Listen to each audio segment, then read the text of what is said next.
Society as a whole has changed drastically since the time of the Enlightenment. In this paper, I will discuss ways in which our society's perception of femininity, masculinity, and art has changed and stayed the same since the Enlightenment.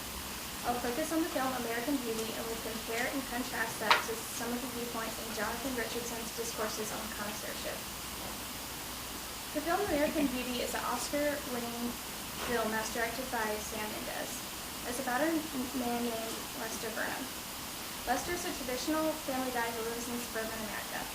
He has one daughter named Jane and a driven real estate dealer wife named Caroline, both of whom hate him. Jane is the typical angry teenager who struggles with the normal insecurities that many girls face, especially regarding body image and beauty. Lester has a typical middle-class job. He's living the American dream, which, through the lenses of this film, is actually a nightmare. Shortly into the film, two changes occur in Lester's life. Firstly, some new neighbors move in next door to the Burnhams. Secondly, Lester hears the daughter's cheering performance and is aroused by one of her friends during the dance. In a way, he is then awakened. The neighbors that move in are called the Fitzes. The father is a macho, angry, and structured army corporal named Frank, who runs his family like that of a boot camp. His wife is a quiet, domestic woman who is a homemaker. Her character is seemingly ghostly, barely saying a word throughout the entire film. Her son's name is Ricky, and he's an aspiring filmmaker who's deeply influenced by the beauty in the world and simply wants to capture every bit of it. Lester falls madly in love with Jane's best friend, Angela, who is underage. At the same time, he befriends Ricky Fitz, who provides illegal substances for him. The combination of the passion and the drugs brings him to wake up from his numb and boring life and start living for something. Upon his waking from his numb subordination, his wife goes just about mad and has a sexual fiasco with her main source of business competition named Buddy King. Additionally, Jane and Ricky begin a voyeur's. For my presentation, I will be addressing the ways in which role models and the form of fashion icons help shape an individual's identity, and how, through that, a person does not lose their individuality, but merely helps shape their identity as a person.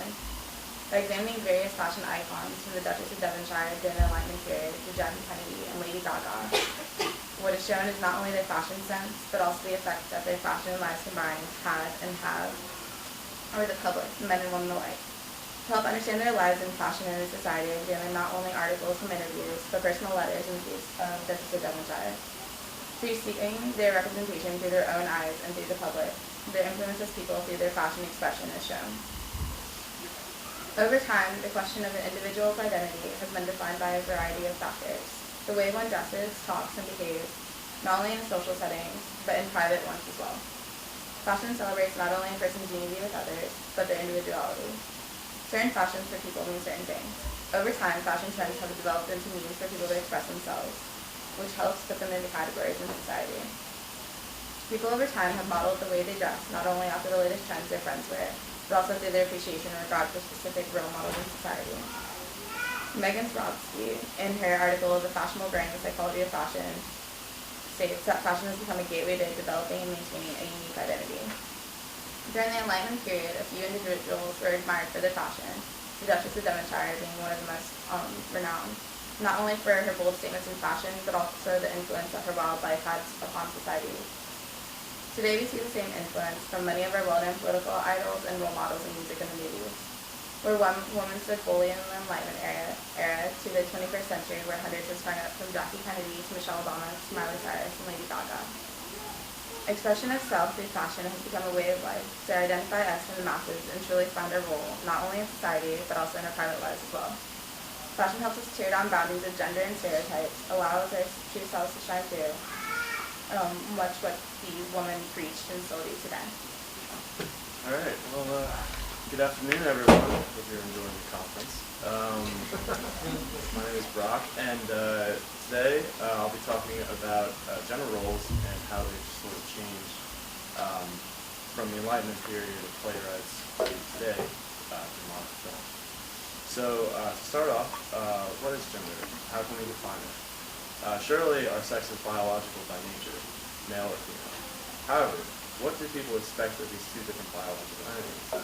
This is where the concept of gender can begin to be understood and developed. Gender itself can be boiled down to complex social constructs set in place by humanity. And like any construct, this forms over the course of time. In order to express this change, I will take a look at a piece of media from the Enlightenment period, Hamlet, one of my personal favorites by William Shakespeare, and how men and women were portrayed in this time period. In order to look into the more modern spectrum of gender, I will look at movies like Transformers and the gritty crime drama of Four Brothers. As I look through various examples, I will analyze elements such as attitudes, clothing, opinions, character placement, and other factors that sort of shape the way in which we view gender and how media expresses that in these two different eras, for better or worse. When I started researching for this project, I began contemplating what it is that makes a man a man. I considered how our lives are now so heavily affected by social media and commercial advertising and wondered how that affects our identity as both a man and a woman. Men and women alike are influenced by pop culture and fads that go in and out over time, which has been the case for the past 100+ years. But in saying that, the instant lifestyles that we enjoy today accentuate these trends by making them readily accessible at the touch of a button. This made me wonder how much this has changed the way we identify ourselves as men and women.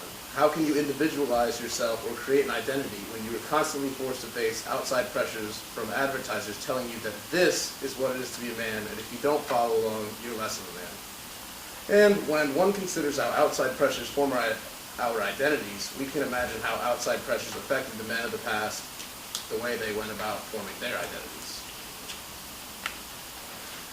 Through the Gothic text of Frankenstein by author Mary Shelley, we can see the progression and changes in manhood from the time of the Enlightenment to today. In reading Frankenstein, people can get more or less concrete examples about what it meant to be a man during the Enlightenment. We can find a number of examples of manly qualities in the text, mainly ones that give off the impression that men are beast-like. Evidence from this in the text is found through Frankenstein's monster. And let's clear this up before we go any further. Frankenstein is not the name of the monster. I always say this because many people that I've come into contact with think that the monster's name is actually Frankenstein. But in saying that, many authors have made this mistake, the mistake of confusing Frankenstein as the monster. Edith Wharton's The Reef describes an unruly child as an infant Frankenstein, and David Lindsay's The Bridal Ornament, published on June 12, 1844, mentions the maker of Poor Frankenstein, referring to the monster as Frankenstein, of course. After the release of James Whale's 1931 film Frankenstein, the public began speaking of the monster itself as Frankenstein. But in reality, the Mad Doctor is Victor Frankenstein, which has nothing to do with the monster. Anyway, the monster is thought out to be beast-like in the text. This is evidence to the fact that the monster is never given a name in the text. Rather, he is referred to as creature, devil, fiend, wretch, and it. Actually, in the novel's 10th chapter, Victor addresses him as a vile insect, abhorred monster, wretched devil, and abhorred devil. He's a nice guy. So, hi, I'm Sarah. I took looking at art and how gender roles were kind of seen in that, from the title tells you. So, throughout the course of history, there's been much change concerning the aspects of daily life that are made up entirely by social constructs. One of these social constructs seen is the role of gender and how this affects the way individuals are viewed, depending on what society labels them. Gender is highly debated and has been a controversial topic since the beginning of time. Modern-day images of gender changing and evolving to more equal platform. However, it is apparent in history that this has not always been the case. Specifically looking at the period of the Enlightenment in the 18th century, ideas on gender and sex were far from being the modern-day version we see today. This can clearly be seen in the roles women and men were assigned and the norms attached to these genders. Looking at art is a visual representation of how society was depicted during the 18th century. In the art and life of Angelica Kauffman, a historical painter of the 18th century, the roles of women during this time became clearer and can be observed by looking at the meanings of her paintings shown through dress, composition, and style, and also in her rise to becoming a well-known painter of her time, and can be compared to the modern-day women's art activists of the Guerrilla Girls. Inside Phil's home office. A few weeks have passed, and Phil is now sitting in his office, putting a stack of money in the safe under his desk and talking to himself. His wife walks in, and he jerks his head up, slamming it on the desk. Tests are scattered all over the desk. Love, there should be more than that if my math is right. Bill, you want something for lunch, dear? Ow! Are you okay, Snookums? Gosh, woman, don't you know how I feel about nicknames? And yeah, I'm fine. I'll grab some aspirin. Hold on 1 second. I'm fine!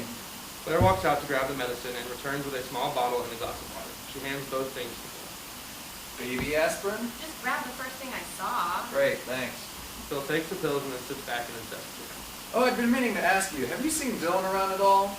He's the guy who's been working with me for the last few weeks. I haven't heard from him in several days. I haven't, but it is funny you ask because I heard from a friend that Haley and the Stilling character were spotted at the movies together last night. Heard that it wasn't their first date either. Haley, our daughter? Yes, Haley isn't our daughter. And you're just telling me this now? You don't think they're having sex, do you? What? Jesus, Phil, no, they are just friends. They have been friends for a while. I think. Well, he is a colleague now, and I don't think it is appropriate to have my colleagues flirting with my daughter. She is a big girl. She can make her own decisions, and believe it or not, us women don't just throw ourselves out there because we are friends with the boys. So does that mean all those boys in college weren't your friends? Gosh, I don't know if that's better or worse. Very funny. Well, I guess we should do some recon and try and figure out what this guy is up to. Oh, don't be crazy. I'm sure everything's fine. Fine, our baby girl is out there being deflowered by a test-stealing botanist, and you think things are fine? First of all, we don't know that they're having sex. We need to figure out if there's a romance before we go try to burn the romance down. Yeah, I guess that's true. Claire kisses Phil on the head and begins to walk out. Then she turns back. Did you want anything for lunch? Yeah, a sandwich sounds great. All right, I'll get something for you. Perfect. Thanks, darling. Inside the Dunphy's kitchen after